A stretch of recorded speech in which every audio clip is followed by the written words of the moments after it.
Google finally gave us the Pixel series that we've all been asking for. Now, I will be the first to admit I believe the Pixel 4 series was priced too high. But if you do a little search on the web, you'll see that many people, the majority of non-Pixel fans, absolutely maligned the Pixel 4 series. They were not happy. This is Barry Johnson of Engineer Reacts. Today, we discuss the Pixel 6, the good and the bad. Time to react. Everyone, I realized that Google was no longer playing any games whatsoever when they announced that they were going to be using a Samsung GN1 as their main sensor. I have to say that pictures have been phenomenal on the Pixel 6 series. Now, I'll be the first to admit, I don't use the ultra-wide. And I won't use the ultra-wide, and this is not to put anyone down that chooses to use the ultra-wide or Google themselves. But when you use a sensor of the capability of the GN1, I need my ultra-wide to match. And if it doesn't, I'll just use the wide. One of the things that I do appreciate, and I wish Google would take them to the next level, is the ability to adjust shadows and highlights and exposure so I can change my ISO and then my color temperature in the main app. Now, what I would recommend is Google have that to where it's non-volatile even when you're outside of the app, so you start and stop. You can always hit the reset button, but right now the way they have it set up is as you're taking the shots, it will stay, but let's go ahead and add that to where it enables you to leave the app and come back. So this is just a quick example of two photos side by side that I used some adjustments for. Radically different.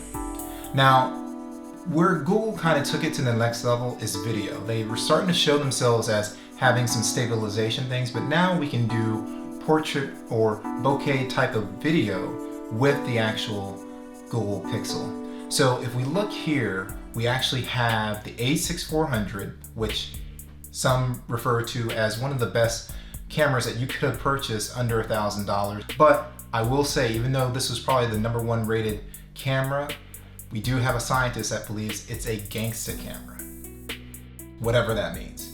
So if we look at cinematic pan, the GN1 sensor in all of its glory, you can get bokeh video. And remember, this is a black room. This is a black area that I'm shooting into. It's a black mat that I'm shooting on by Doja Mat. And I am actually getting bokeh video with the GN1 sensor. Now, when I first started the Google Pixel, I was hit right away. When it said, "Welcome to your Pixel," it was obvious that haptics were absolutely on point. Shout out to like Xiaomi devices, they've always been at the top. Pixel has been hit or miss, but they nailed it this time. So the build quality has been great, and I find it funny because I've actually seen some people that actually made comments about how poor they, when they picked up the phone, they thought it had bad build quality, but those same people have no issues with the Samsung 21F8. Strange, I know. One thing I would give them feedback, and this is part of the bad, gloss on the light colors, matte on the dark colors. As you can see here, I'm flipping it around and you can see the fingerprints that are coming up. I have to say I was extremely worried about Tensor. So you can look at things on paper, you can look at what cores are using for CPU, what you see or what you think GPU, but I was thinking that games wouldn't be optimized, and a lot aren't optimized for Tensor just as yet, but I've had a good experience with Tensor. Now, one of the things that I've done, I pushed it hard at times, so I've actually run it at high. So this is an example of Genshin Impact. So right now, all the gameplay that you'll see in the background is all on medium, but I do see some slowdowns at high, but as far as medium, it plays really nicely, and I'm able to actually play it still at high. So this is actually going to be a fun year for me because we have the 8th Gen 1, we have the 888, and we have the 870 still in existence. So I have a couple of 865 phones, I have a few 888, and I'll be getting some 8th Gen 1. So it's going to be nice to kind of actually go through a real benchmark this year where we see frames per second, see basically where all these processors are acting. And I already know, just so everyone is on the same page, that Xiaomi has already adopted a performance mode and a back off mode because of the overheating, and it actually gives you a warning. I expect OnePlus to do the same, just like they saved their phone from a bad reputation last year.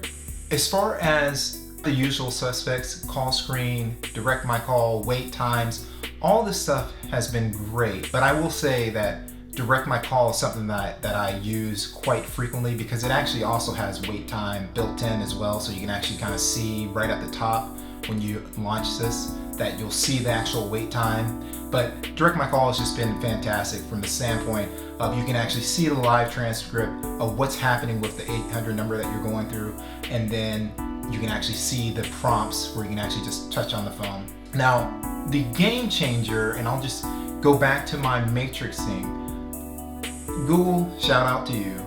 You just took it to the next level, and you just basically took us into the matrix. So assistant typing is like on steroids now. So this is an example of what I shot.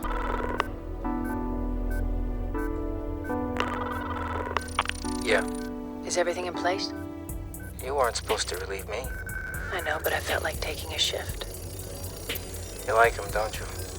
You like watching him. Don't be ridiculous. We're gonna kill him. You understand that? Morpheus believes he is the one. Do you? It doesn't matter what I believe. You don't, do you? Did you hear that? Hear what? Are you sure this line is clean? Yeah, of course I'm sure. I better go. So where does that leave us? The Google Pixel 6 is still my phone of last year. It's a phone that I'm always going to recommend. I think you're going to see the Pixel 6 continue to improve. It's going to thrive. Google is going to figure out some of these issues that they're running into. I will recommend to Google that they open up people that are actually running the betas. Have a mechanism where, you know, I don't need your help, Google. If I install like a developer's preview, I install a developer. If I install a beta, I install the beta. I'm not looking for support. I just want to feed back when there's an issue like the Twitter developer going out to lunch right before there's a launch. I need to be able to feed that back so everybody gets that, so we know how to appropriately take care of it before it gets out to everyone else. Because the bottom line is there are a loud percentage of people that will make a big wave about a non-Apple or a non-Samsung device, but when the said Samsung device has the same exact issue, no one is talking about it. I know most average consumers think this wide angle is fine. It's a decent wide angle, but the bottom line is when you have a GN1, it either needs to be the same, or you need to come up with a way where the GN1 is used for everything.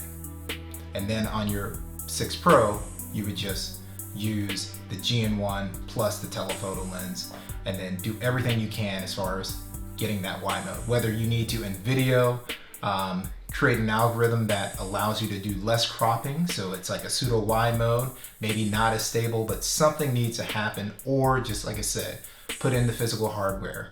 And the target should be the OnePlus 9, probably Mi 12 Ultra, one of those competitors. This was my good and my bad with the Pixel. I still think it's an outstanding device. Very happy to have it. Still my phone of the year. It's my daily driver. It's not going anywhere. But I am excited to see how the other competitors respond. So I know right now there's really no response from Samsung, but I see you, Xiaomi, I see you, Realme, and I can't wait to evaluate you. So with that, this has been The Engineer. This has been my reaction, and we're out.